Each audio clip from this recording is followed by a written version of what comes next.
আসসালামু আলাইকুম। আশা করি সবাই ভালো আছেন। তো সকালবেলা মেহেরিমাকে স্কুল দিয়ে এসে আমরা মা ছেলে নাস্তা খেতে বসে পড়লাম। আর মাহির তো মাশাল্লাহ নিজের হাতে খেতে অনেক বেশি পছন্দ করে, তো আমি তার রুটি ছিঁড়ে দিছি, সে নিজে নিজেই খাইতেছে। তারপর আজকে সকাল সকাল রান্না করব, কারণ বিকালে একটু বের হব, একটু কাজ আছে। তো সকালবেলা আমি ওই মেহরিমাকে স্কুল দিয়ে ওইদিকে বাজারে চলে গেলাম। আর আজকে বাজারে মাছগুলা এত বেশি তাজা ছিল, একদম আমি 8:30 বাজে বাজারে গেছি। তা আমার এই সবসময় যেই দোকানতে মাছ আনি ভাইটা জিজ্ঞেস করতেছিল, আপু আজকে এত সকালবেলা? আমি বললাম যে বাচ্চাকে স্কুল দিয়ে তারপরে মাছ নিতে চলে আসলাম।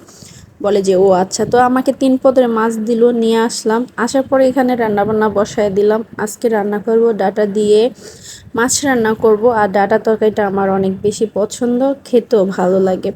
তো মেহেরিমা তো মাছ খাবে না, শুধু বাহানা করব, তার জন্য আবার এদিকে মুরগি বসায় দিলাম একটু আলু দিয়ে। তো রান্না বান্না খুব তাড়াতাড়ি শেষ করব, কারণ 3টা বাজে আমি বের হব। তো এদিক দিয়ে আমার তরকারি রান্না অবশ্য শেষ, মুরগির মাংসটা কষাইতেছি।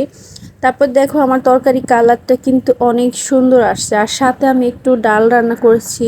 আর এদিকে ডাঁটার শাকটা একটু ভাজি করেছি আলু দিয়ে, ওটা খেতে অনেক বেশি ভালো লাগে। তারপরে আমি রান্নাবান্না শেষ করে ঘরদুয়ার গোছাইলাম। খালা এসে গরম ছিল, কাপড় চোপড় দিল। তো মেহরিমা মাহিরকে বলতেছি যে গোসল করে দেই। ওরা দুই ভাই বোন গোসল নিয়ে অনেক প্যারা দেয়, গোসল করতেই চায় না। আমার মাঝে মাঝে দেখছো মাহিরে কি কান্না করতেছে, মানে একদমই সে গোসল করবে না। এটা আমার দোনো ভাই ছেলে মেয়েই, এটা মেয়েও করছে, এখন ছেলেও করে। তারপরে গোসল করে তাদেরকে খাওয়াইয়া শেষ করে এখন আমি নিজে খেতে বসে পড়লাম। আর ডাটার তরকারিটা সত্যি এত বেশি মজা হয়েছে জানি না কেন। আর মাছটা একদম তাজা থাকাতে মাছটা অনেক বেশি খেতে মজা লাগছে। আমি তো অনেকগুলা ভাত পেট ভরে খেলাম। আর ডাটাটা এত সুন্দর সিদ্ধ হয়ে গেছে। তারপরে এই যে খাওয়া দাওয়া শেষ করে এখন আমি রেডি হয়ে গেলাম বাইরে যাওয়ার জন্য। আর আমার মিহিরিমা সব সময় গ্লাসে পানি ছিটা দেয়। আমি এডিট করতে যায় দেখি আমার গ্লাসের ভিতরে মানে পানির দাগ পড়ে রয়েছে। তো ও সবসময় এমন করে হাত দেয়া, মানে ফ্রিজ ধরবো, তারপরে যে আয়না ওইনা যেখানেই থাকে না কেন পানি লাগায় লাগে ওখানে হাত দিয়ে করে। তারপরে এই যে বের হয়ে গেলাম বাসার থেকে। আর এই যে বাবুটা দেখতেছে, এই বাবুটা কিন্তু এখানে দাঁড়ায় রয়েছে তার মায়ের সাথে তার নানুর জন্য। তো এখানে আমিও কিন্তু দাঁড়ায় রয়েছি আমার খালামণির জন্য, তারা আসবে, তাদের সাথে এক রুমে একসাথে মার্কেটে যাব সেজন্য।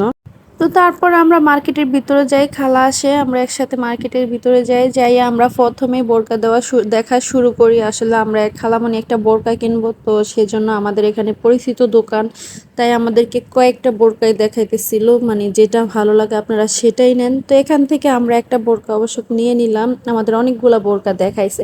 তো নিয়ে নেওয়ার পরে আমরা আবার একটু গস কাপড় কিনতে যাই। তো তারপরে এখানে আমাদেরও 2-3টা গস কাপড়ের কালার পছন্দ হয়ে যায়। তো আমি আমার জন্য নেই, মেহরিমার জন্য নেই, আমার খালা তার 2 মেয়ের জন্য নেয়। তো নিয়ে এখানে আবার আমরা অন্য দোকানে গিয়ে একটা বোরকার কাপড় পছন্দ করলাম, তো এখানে আরেকটা বোরকার কাপড় নিয়ে নিলাম। আর এই বোরকার কাপড়গুলো কিন্তু অনেক নরম, অনেক মানে একদম সুন্দর, আর দেখতেও ভালো লাগতেছিল। তো খালা 2টা নিতে চাইছিল, পরে আবার ভাবলো যে না 2টা নিয়ে কি করবে, একটাই নিতে। পরে একটা বোরকা নিয়ে নিলাম। তারপরে এদিকে আমি চলে আসলাম, তারা বাসার উদ্দেশ্যে রওনা দিয়ে চলে গেল। আর এত বেশি বাহিরের ওয়েদারটা ছিল, মানে বৃষ্টি হইতেছিল হালকা হালকা। দেখো আমার বোরকার হাতাটাও ভিজে গেছে, আবার আমি নিজেও একটু একটু ভিজে গেলাম। তারপরে বাসায় চলে আসলাম। আমি বাসায় আসার পর কি কি কিনলাম সেটাই দেখতেছিলাম। এই যে এই গজ কাপড়টা মেহিমার জন্য নিলাম, আমি একটা 3 পিস নিলাম, তারপর আমার জন্য একটা গজ কাপড় নিলাম। তো অবশ্যই আমাদের গজ কাপড়গুলো কেমন হয়েছে জানাবা।